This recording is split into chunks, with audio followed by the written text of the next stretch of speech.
Hello everyone, welcome back to my YouTube channel and Facebook page education hub BD. আপনাদের জন্য pay scale related প্রত্যেক দিনের exclusive news এবং authentic নিউজটি আমি আমার ভিডিওর মাধ্যমে শেয়ার করে থাকি।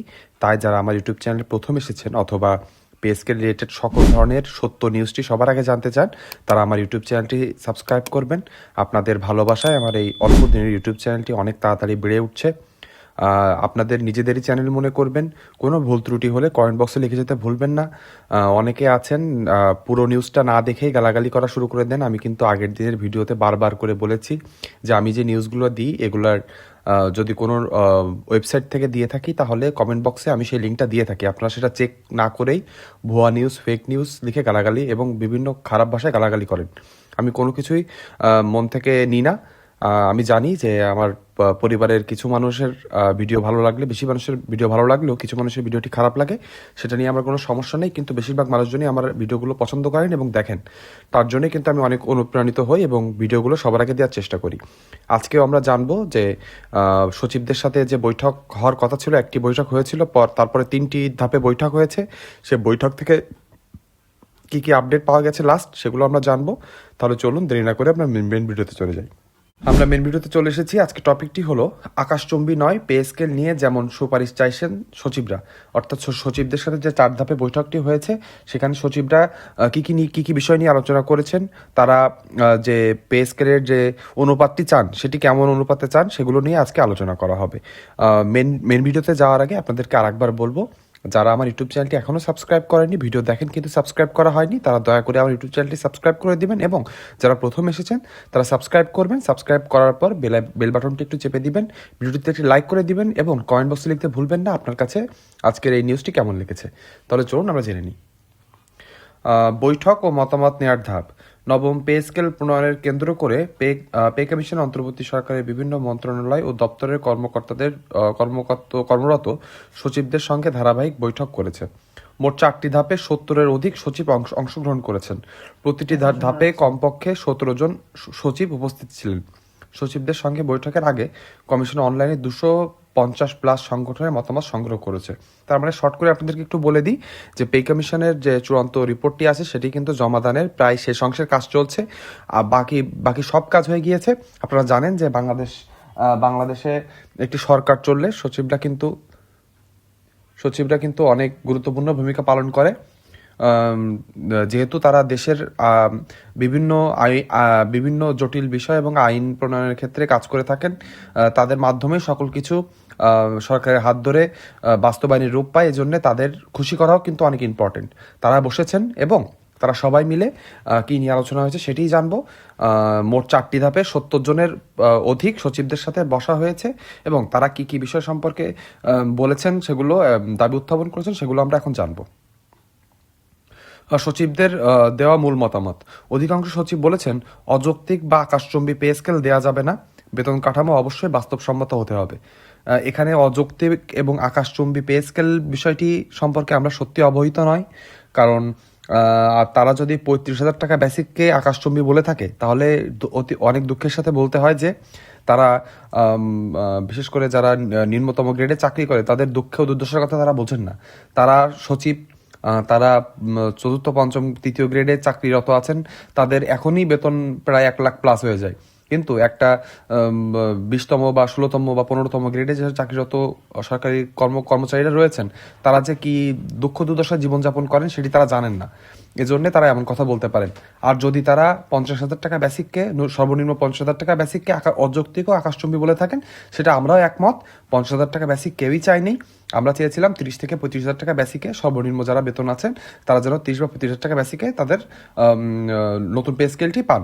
এখন তারা যদি 35,000 টাকাকে বেসিক বলে থাকে, বেসিকে আকাশচুম্বী বা অযৌক্তিক বলে থাকে, তাহলে এর থেকে দুঃখের আর কোনো বিষয় হতে পারে না। আপনার কাছে কি মতামত? যদি সচিবরা 35,000 টাকা বেসিককে, সর্বনিম্ন বেসিককে আকাশচুম্বী বা অযৌক্তিক বলে থাকেন, আপনাদের কাছে সচিবের এই মতামতটি কেমন লেগেছে সেটি কমেন্ট বক্সে অবশ্যই লিখে জানাবেন। এটা কিন্তু আমি জানতে চাই। কিছু সংগঠন বেতন 3-4 গুণ বৃদ্ধি করার প্রস্তাব দিয়েছে, যা সচিবদের অনুমোদনযোগ্য নয় বলে মন্তব্য করেছেন।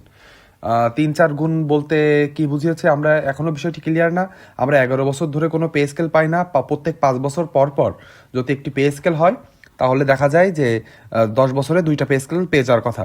সেই হিসাব করে আমরা 2 গুণ বৃদ্ধির কথা বলেছিলাম মিনিমাম 2 গুণ বৃদ্ধি হলে, অর্থাৎ যে সর্বনিম্ন যে 20তম গ্রেডে যে চাকরিরত রয়েছেন তারা 8,200 টাকা এখন কর্মরত রয়েছেন, তার দুইটা গুণ বাড়লে, অর্থাৎ পরবর্তী ধাপ হতো 16,500 এবং তারপরে 33,000। আমরা সেটা বাড়িয়ে 35,000-এর কথা বলেছি, মাত্র 2,000 টাকা বাড়িয়ে, মাত্র আমরা 2 গুণের কথা বলেছি।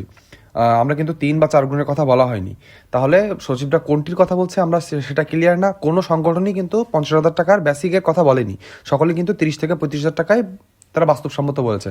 আমরা আশা করব সচিবদের সুবুদ্ধি উদয় হবে, তারাও নিম্নতম গ্রেডে যারা চাকরি করে, যারা অনেক অর্থ কষ্টে থাকে, তাদের দুঃখ দুর্দশা বুঝবেন এবং সেটাই সহমর্মিতা প্রকাশ করবেন এবং তাদের সাথে একাত্মতা প্রকাশ করবেন। সচিবদের পরামর্শ কি? সচিবরা কি পরামর্শ দিয়েছেন সেটা একটু জেনে নিব।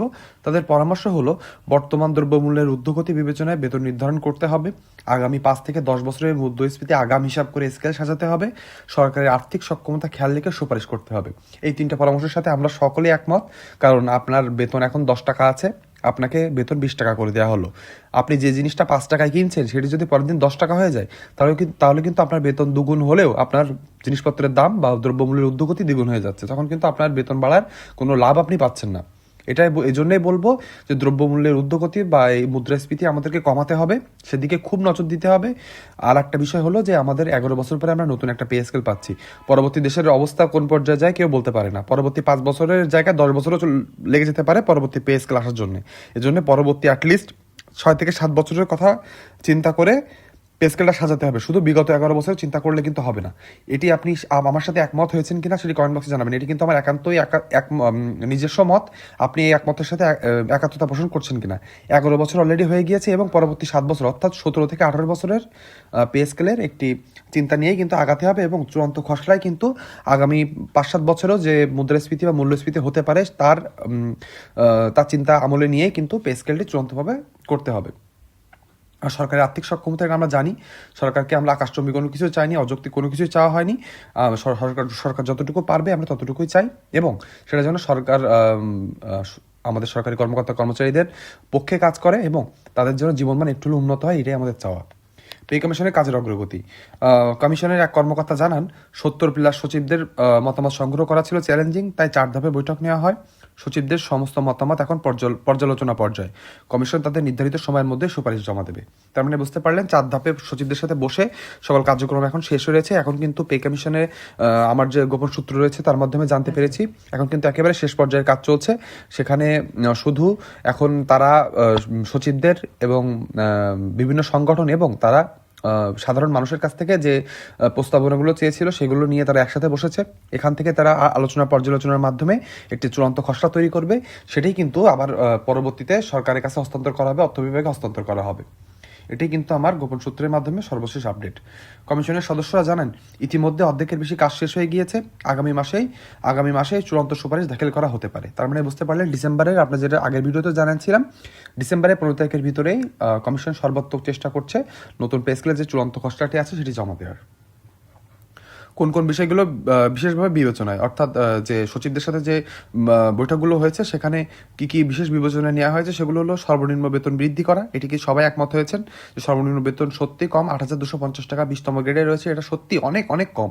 সেটিকে বাড়িয়ে বাস্তবসম্মত কতটুকু করলে একটা সরকারি চাকরিজীবী অর্থ সংকট থেকে দূর হতে পারে সেটি কিন্তু তারা ভাবছে। গ্রেড ভাঙার প্রস্তাব, এটা কিন্তু কয়েক সচিব বলেছেন যে গ্রেড ভাঙার প্রস্তাবের সাথে কয়েকটা সচিব একমত হলেও কিছু সচিব কিন্তু আবার ব্যাগরাও বাঁধিয়েছেন। তারা বলেছেন যে 20টি গ্রেড অনেক চিন্তাভাবনা করে দেয়া, এখানে পদোন্নতির বিষয়ও রয়েছে, এজন্য গ্রেড না ভাঙার অনেকে সুপারিশ করেছেন। আবার বেশিরভাগ সচিবরা কিন্তু বলেছেন যে গ্রেড কিছুটা কমিয়ে আনা যেতে পারে। আপনি কোন দলে রয়েছেন, গ্রেড বাড়ানো নাকি কমানো? গ্রেড যেটা আছে সেটি ঠিক আছে নাকি গ্রেড একটু কমালে ভালো হয়, সেটি কমেন্ট বক্সে লিখে জানাতে ভুলবেন না। আমি কিন্তু সকল কমেন্ট পড়বো এবং তার রিপ্লাই করবো। ভবিষ্যৎ অর্থনৈতিক পরিস্থিতি, বাজার মূল্য, জীবনযাত্রার খরচ, সরকারি ব্যয় কাঠামো ও বাজেট সামর্থ্য, তার মানে এই বিষয়গুলো নিয়েই কিন্তু তারা আলোচনা করেছে। যে 4 ভাগে যে সচিবদের সাথে বসা হচ্ছে সেগুলো। অতিরিক্ত গুরুত্বপূর্ণ মন্তব্য, প্রথম বৈঠকে শেষে pay commission chairman Zakir Ahmed Khan বলেন, অর্থাৎ সচিবদের সাথে যখন প্রথম বৈঠক বসা হয় তারপরে আমাদের চেয়ারম্যান অর্থাৎ পে কমিশনের চেয়ারম্যান জানিয়েছিলেন, আলোচনা ছিল ফলপ্রসূ। সব সচিব উপস্থিত না হয় পরবর্তীতে আরও বৈঠক হতে পারে, দ্রুত সময়ের মধ্যে রিপোর্ট জমা দেওয়া সম্ভব হবে। বাংলাদেশ সচিবালয় কর্মকর্তা কর্মচারী সংযুক্ত পরিষদের সভাপতি বাদিউল কবির বলেন, চেয়ারম্যান ব্যক্তিগত সিদ্ধান্ত দেন না, সদস্যদের সঙ্গে আলোচনা করে মোট অভিমতের ভিত্তিতে অগ্রগতি জানান। বর্তমান অগ্রগতি দেখে তারা সন্তুষ্ট। একদম শেষ অংশে জেনে নিব সারসংক্ষেপ। সেটি হলো নবম পে স্কেল নিয়ে সচিবদের মূল বার্তা, অযৌক্তিক বেতন, উচ্চ বেতন নয়, বাস্তব টেকসই ও ভবিষ্যৎ বান্ধব বেতন কাঠামো তারা চায়। অর্থাৎ জেনে গেলেন যে সচিবদের সাথে যে বৈঠকের পরে একটা আপডেট জানাবো বলেছিলাম আপনাদেরকে, গোপন সূত্রের মাধ্যমে সেই আপডেটটি আপনাদেরকে জানিয়ে দিলাম। সেটি হলো যে পে কমিশনের কাজ জোরে সোরে চলছে, প্রায় শেষের দিকে রয়েছে। খুব তাড়াতাড়ি আমরা আশা করি একটি চূড়ান্ত সুপারিশ পেয়ে যাবো এবং সেটি সরকারি চাকরিজীবীদের মনের মতোই হবে, এই আশাবাদ ব্যক্ত করে আজকে ভিডিওটি শেষ করছি। যারা আমার ভিডিওটি না টেনে শেষ পর্যন্ত দেখেছেন সকলকে ধন্যবাদ। সবাই ভালো থাকবেন।